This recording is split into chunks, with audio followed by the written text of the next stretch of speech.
And yeah, I'm spending nothing on cooling these machines. These machines are effectively kept cool because I turn my steam engines on at 200 degrees, which means that the steam in here never gets above 200 degrees.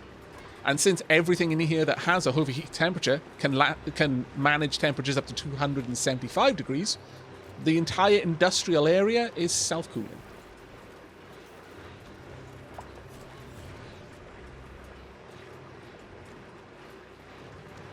Aavak quotes best quotes. It's like shit Rimworld says, but all the time. What quote did you catch?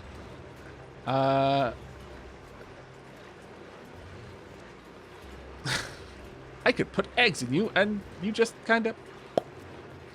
Yeah, that was...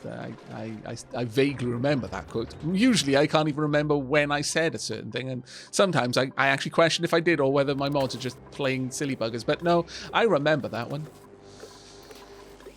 Right, I need a ladder over here so they can hop over and finish that high-pressure gas valve so I can empty this place out properly.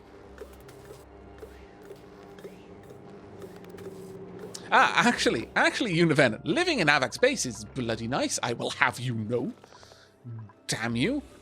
All of my dupes are in a completely sealed atmospheric suits. They are in a temperature-controlled environment. I can only assume it's got some sort of internal cooling, because, you know, if you were in a completely thermally insulated suit, you would cook yourself. Because, you know, humans are basically chemical furnaces. We are making lots of heat all the time for lots of really important stuff. Need adrenaline because you got a little bit spooked when a Draco just popped out of nowhere? Suddenly producing enormous amounts of waste heat. I should really just stick all of my dupes in here and gather their waste heat. The Matrix did it wrong. We don't need to siphon off energy that bodies are making. We just need to constantly have them in an extreme state of anxiety. So they're always producing adrenaline. The amount of heat a human produces through the byproduct of the chemical synthesis to create adrenaline is extreme. Nevertheless, their suits keep them comfortable. They can even actually take a little bit of a dip in extremely hot substances like you know, liquid copper or something like that. It does hurt them, but it hurts them far slower than if they weren't in the suit. They have their own oxygen supply and stuff like that, so you know they're going everywhere. In the base, this is where they live. This place is gorgeous. It may be actually a little bit too cool sometimes. Well, it's 32 degrees over by the door, but that's because there's a lot of heat bleeding through. But look at this, lovely 21 degrees around here. Around the sun lamps, the little sun lounges with an actual sun lamp. It's a little bit hotter there. It's 25 degrees. That's uncomfortable for me. I mean, that is perfect. That 19 degrees, by the way, is what I set the thermostat to. That is my ideal temperature. This, I will admit, 16 degrees, that's a bit cold. You're going to be a little bit stiff in the morning when you wake up having slept in a room that's 16 degrees. I suspect. But by and large, this little insulated bubble of perfection is where they live. They've got a little nature park with pips, plant seeds, naturally growing. They love going through. There's little lights above the signs there. We've got 3 dupes to a little barracks. They have shifts, so the 3 dupes that live in each barrack go to sleep at different times. They go to the toilet at different times. So when they wake up, they pop to the loo, do their stuff, you know, have a shower, leave, wash their hands, etc., etc. They've got a little massage room here if they do become stressed, but stress has not been a very big concern except for one time when suddenly no one had any air to breathe, and yeah, the base was about as hot as the core of a star. We don't talk about those dark times or extremely bright times, as the case may be. But they've got a little massage room with a beautiful genius sculpture there. We've got a medical bay where they've even got salt on their tables to add a little bit of fanciness to their food. We've got a little rec room with a soda fountain and sun lounges, and then a great hall up here, perfectly appointed. It's marvelous. They love this place. Hey, Casa.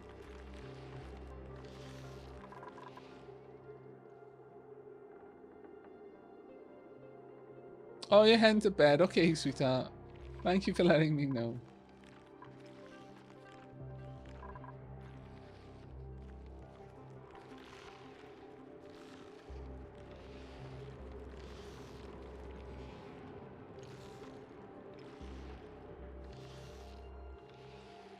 We legitimately make and burn our body weight in ATP a day. Literally our whole body weight. Wow, I wasn't aware of that. But yeah, that does kind of ring true.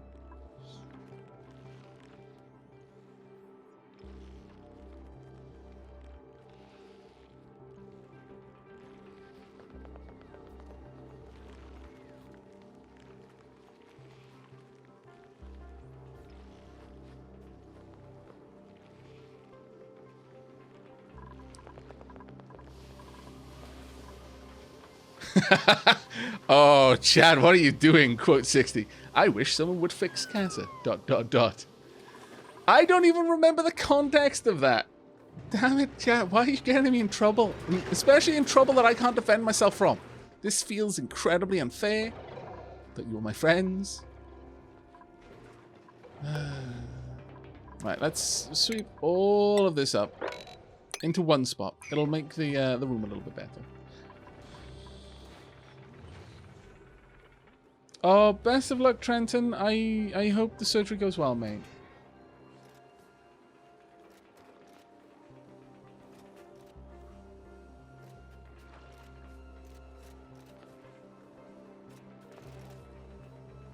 Is this not exactly what you would do to any of your friends, though? Damn it, Matthew. Yes, it is. I can't even... Yeah, no. You're right. I have no defense in this instance. Completely deserve it. Right, let's break that down as soon as we can. And then slowly we're going to empty this area out. It is now set up, so the room in here is quite chilly, so that should be active. Yes, it is. The moment that isn't active, this will stop doing its thing. Now, the question I have is...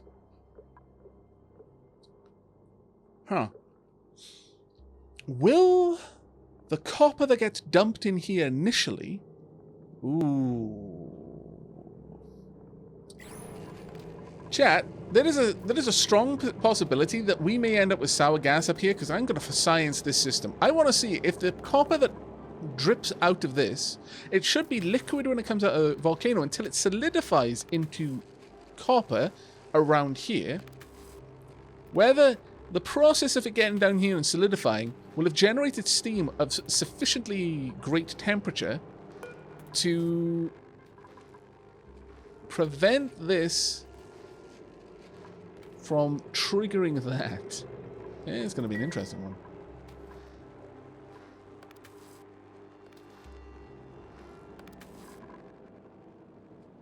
Well, it's been fun lurking, but I need some sleep. Farewell, and peace to you all. May the forces of evil become confused on the way to your house. Take care, Nebula Bomb. Thanks for dropping by, man. Really appreciate it.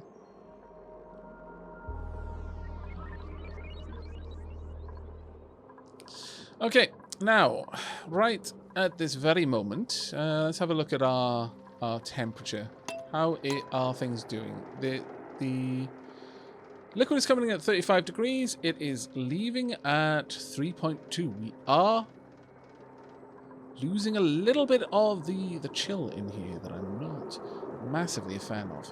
So, to that end, I am going to introduce 2 more metal tiles and 2 more points of tungsten. That should help. It may help a little bit too well. We'll see.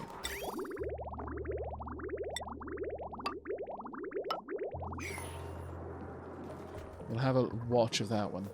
Maybe a little bit too aggressive. Let's hope it isn't, though. There we are. Vacuum in there. If only the other place was as quick to empty out. Oh, take care, Klei. Thanks for dropping by, though, mate. I hope you feel better soon.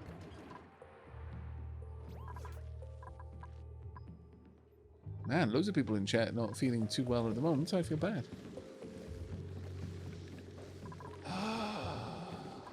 Oh.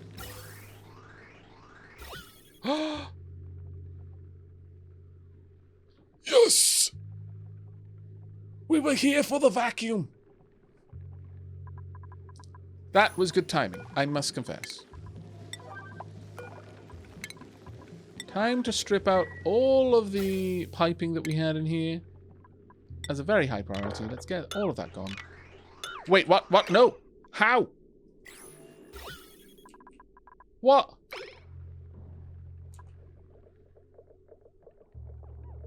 No! Don't tell me there's some polluted dirt on the ground around here.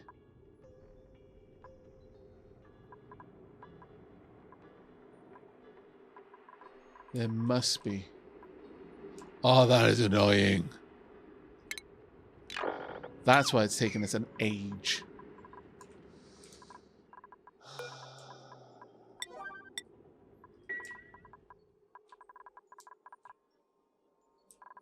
I assumed that that was not the case.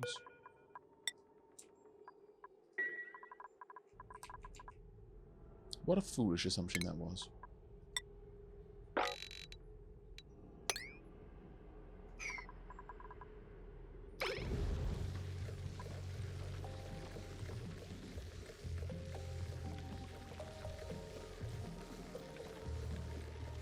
Take care, guys. I have sweet dreams, sweetheart.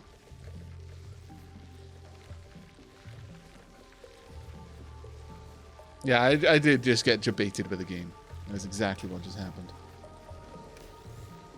We're gonna just dump everything up there, get it out of the way. There is definitely something in here causing polluted oxygen. A lot of it, too.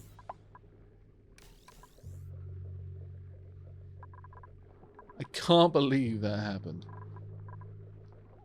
How many times has it happened is the question.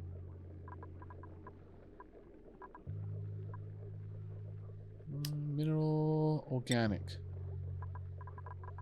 No, that's not going to show me items on the floor, unfortunately. Core overlay? Yeah, it just calls them debris. Vexing. Oh well. I assumed that there was nothing down here that could possibly be organic, but obviously I was a big idiot about that.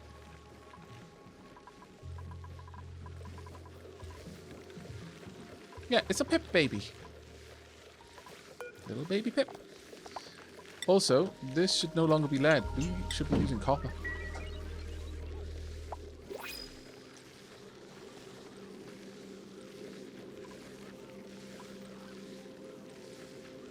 Casa told me not to say anything, but she totally just brought me sweets and a drink, because she's lovely. Also, she brought me a cat. Or rather, the cat is now like, ah, human! Yeah.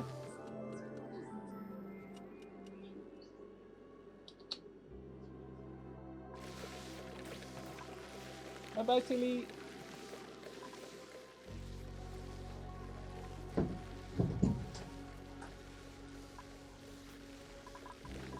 There we go. We will get this place cleaned up. Oh, it may have been polluted water in here, perhaps? No, that doesn't make any sense. Makes no sense at all. I have no idea how this polluted oxygen is getting in there. Unless it's something in the walls? That would also not make any sense. And there's something in these tiles. Something buried in them, but we don't know what it is. Either way, though, get all of this out there, please. Tonk. They're slowly making some progress, and hopefully we'll get that back down to a vacuum soon.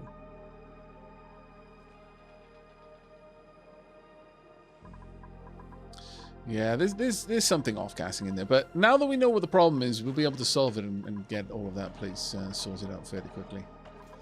Right, now the nice thing about the batteries actually produce heat. So while these batteries have a charge, they are gradually adding heat into the system. Now the shame here is it's going to be a long time before there's enough heat in this system to kick all of those steam turbines back on. How long have we got on this one? Another 43 cycles. We've shaved off a couple of cycles, but we'll see. But yeah, my biggest concern here is that it's going to produce too much gas too quickly.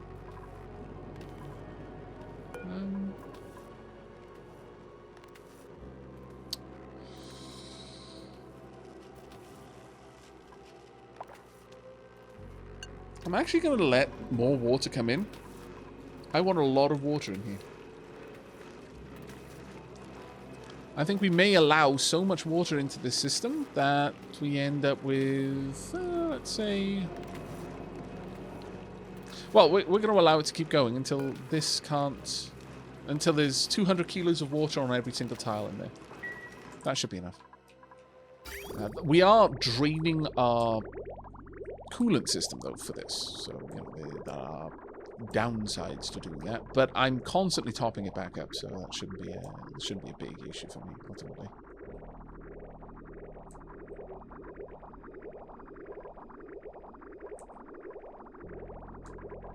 General temperature in here is actually quite nice. Keeping everything chill. Why is our Draco not in the Draco farm? Could someone, please, at a crazy high priority, grab that Draco? Also, another Draco.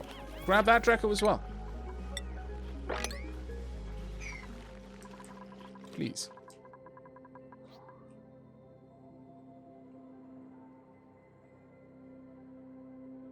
Do the germs not die if you get hot enough? Oh no, they'll completely die. Like, if, for example, I think it's like at 75 degrees, germs can no longer breed in water, in polluted water.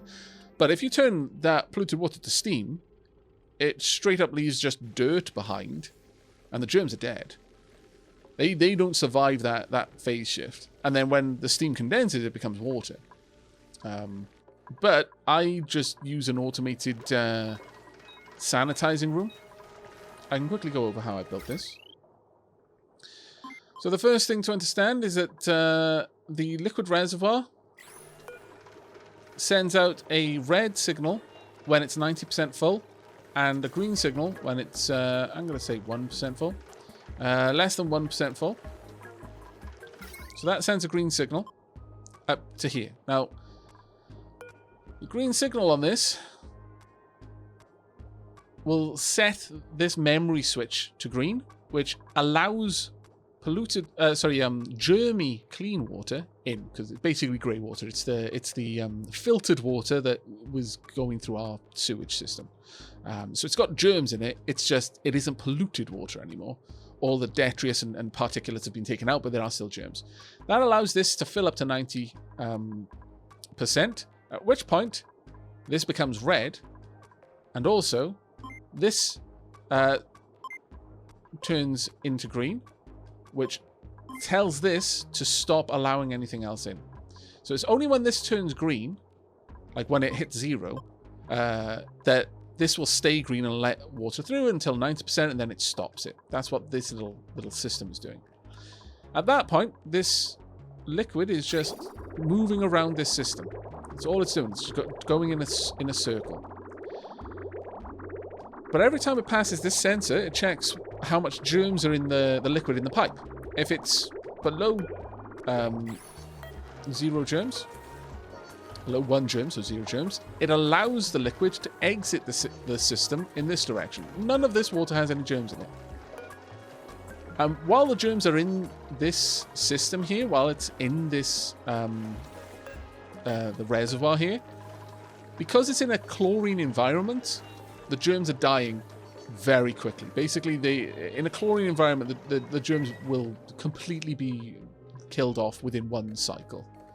And because of the way the reservoir will average the values, that means that more or less within a cycle, every germ in there will be dead. I think that's it. We may have finally gotten rid of the bloody polluted dirt that was in here at some point. May have been slime or algae or something. Anything could have been in there that we dug through in here. No, they're still doing it. Why? Where is that polluted? Is there polluted water down here? Water.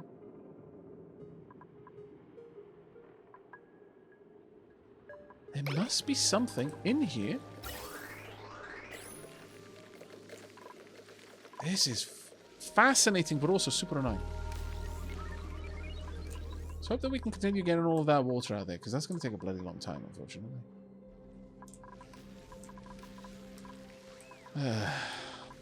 I could, of course, have the water be dropped off up here, which would make things a lot faster.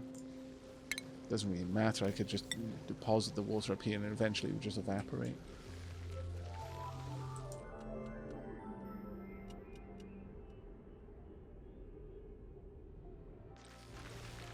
But let's pop it in here and then we've got it all in one place. Check the unbuilt corner underneath the... is it possible that this... No, that's oxygen. So that's not what's being off-gassed in here.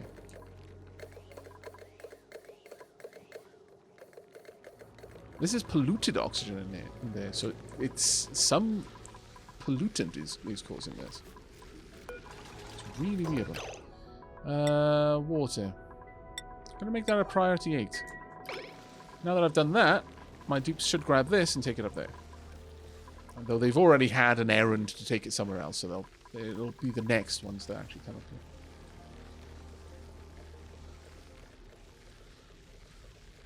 Hello, Camilla. Sorry for all the questions. You're the first person I've seen playing this that seems to understand the game on a really deep level. Oh, thank you. That's incredibly kind of you to say, my lord.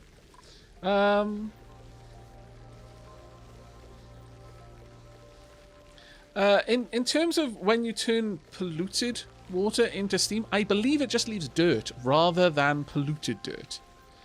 I could be wrong about that, but I believe it's straight up dirt that it leaves behind when polluted water is boiled into steam.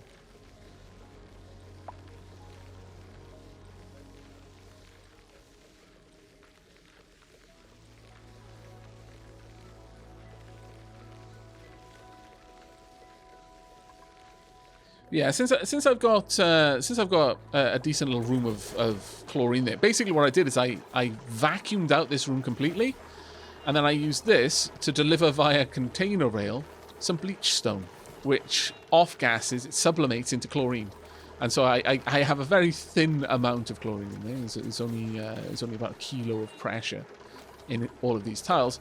But if we have a look at the germs, if we pause it actually, go to germs. Dying off at 367% death per cycle because it's surrounded in chlorine, which means it has 100% dead per cycle. And because of the current temperature, it's also losing a decent amount of it. So it's losing 22 germs per second out of 280 germs in there. The half-life is 9 seconds. So very soon, this entire... In fact, I think it has now... started to allow this through. Let's see. Let me select that. It's got a little bit of food poisoning germs in there. But if we have a look at the germ overlay, and have a look at this water, doesn't seem that there's any germs in the water. Usually you'll see it moving through the pipe if there are germs in it. So if I have a look over here...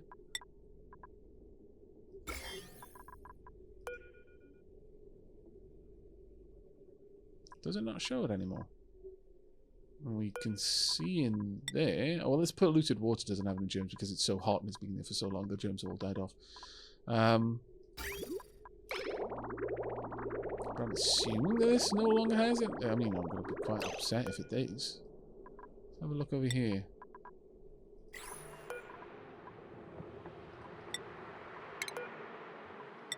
No germs in there. No germs in there. So they must have reduced the germs by the time it's leaving this. I mean, to be fair, actually, when you think about it, the water in here is 4 tons of water that had like 200 food poisoning germs in it. That is 200 food poisoning germs at all, not like a percent or anything like that. Well, obviously not a percent, but you know, parts per X. That's just that many germs. So I guess when it was removing 10 kilos out of the 4 tons, when it was averaging all of that up, the 10 kilos that was leaving just never had any germs in it.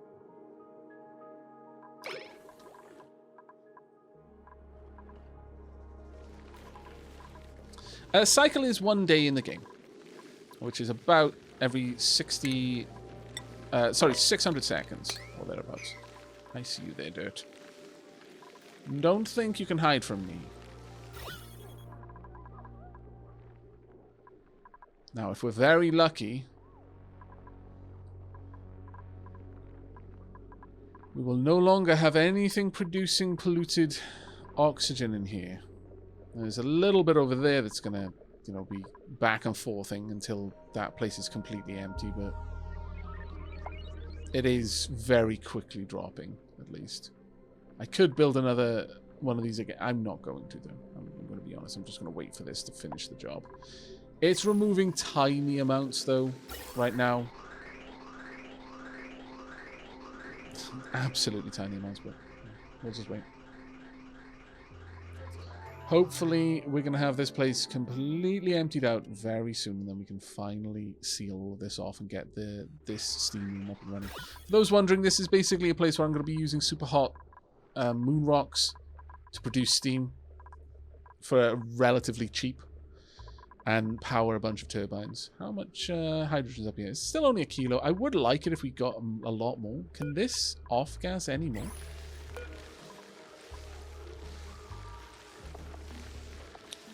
I wonder how much... we're not specifically fetch gas from a canister filter to bring to this location. Yeah, they may.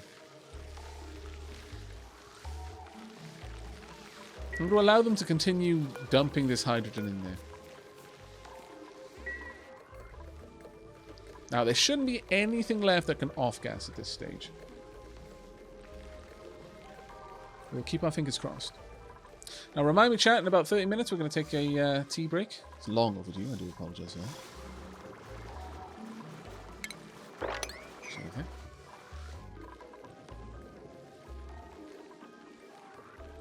Just going to leave that one to run for a little bit.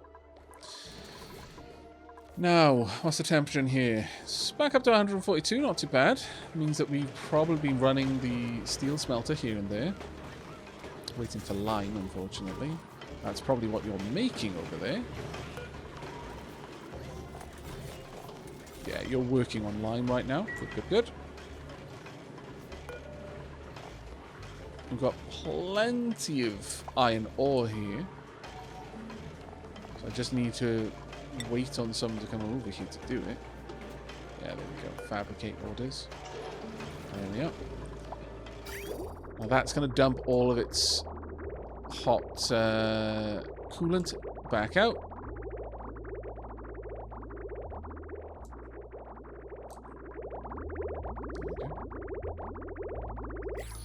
I'm actually going to allow this to move a bit more. There we go. I'll set it to allow a little bit more at a time. The reason why I have this flow limiter there is because I kind of want the... I want there to be a constant flow here, but I could possibly just get rid of that. Now that we just allow them to branch across like this, it shouldn't be that much of an issue. It'll just alternate it out, in and out, but one of the things that I kind of wanted here is just a constant flow. Sometimes it's not easy to achieve, but I don't like the liquid pausing in the pipes. So by limiting the flow a little bit, you get a little bit of motion throughout the entire pipe, rather than just it stop, start, stop, start, stop, start, stop, start. Again, it's a kind of a programmatic limitation in this.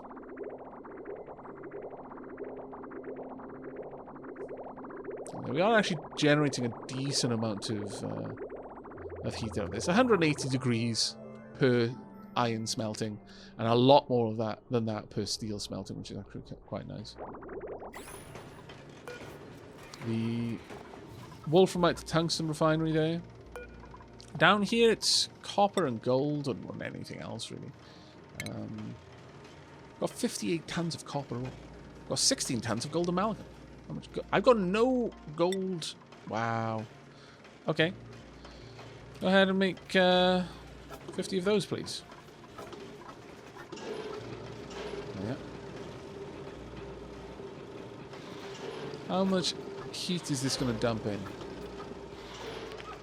Okay, it'll only increase the petroleum by 15 degrees, but that's fine. The iron order is increasing the petroleum by 76 degrees. The wolframite is increasing it by 51 degrees. How much would copper increase it by? 19 degrees. Actually, it's a little bit better than gold. But the steel, glorious steel, increases the petroleum that's going through it by 132 degrees. So this is really the king of heating this room. The majority of that heat, the majority of it comes from producing steel, I would say. There we go.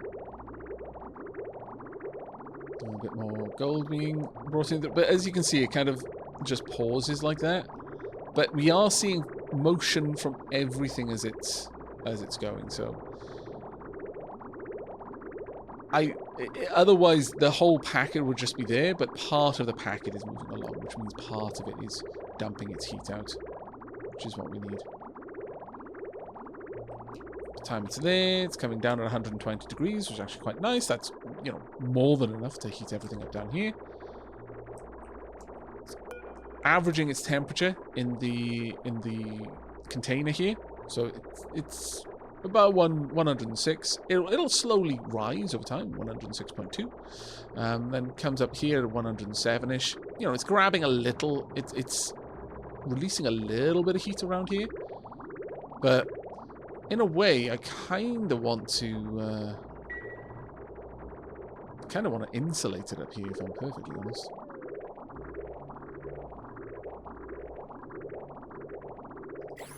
Have we got enough lime? When are we going to have enough lime? Push down. We've got loads of shell up there, so we should... Oh, insufficient fossil. But we can use the eggshells. I think it's a kilo of eggshell produces lime for us, so that should be useful.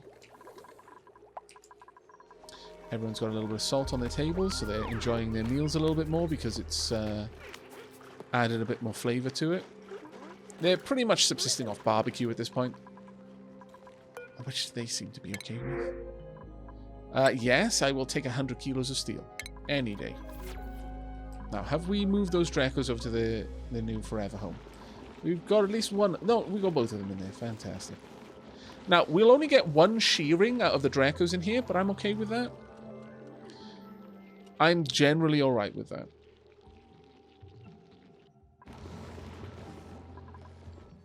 I've lost a layer of water in the industrial room. That's only because it turned into steam.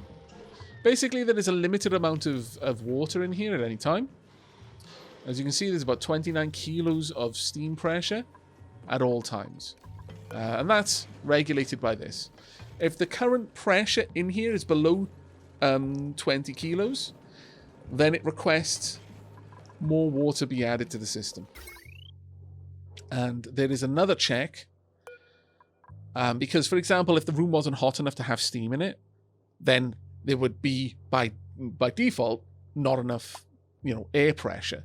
But that isn't to say there isn't enough water there to make the steam. It's just that it's too cold. So I've also got an extra check in the furthest corner, because the water drips in on this side and then it spreads out over time. So over here, if there's more than 5 kilos of water covering this sensor, then it sends a signal that basically blocks any more water coming in, no matter what this signal is saying. But if there's no water down here and the air pressure, or there's less than 5 kilos of water on the ground, and the air pressure is below 20 kilos per tile, then it requests more water from the plumbing system.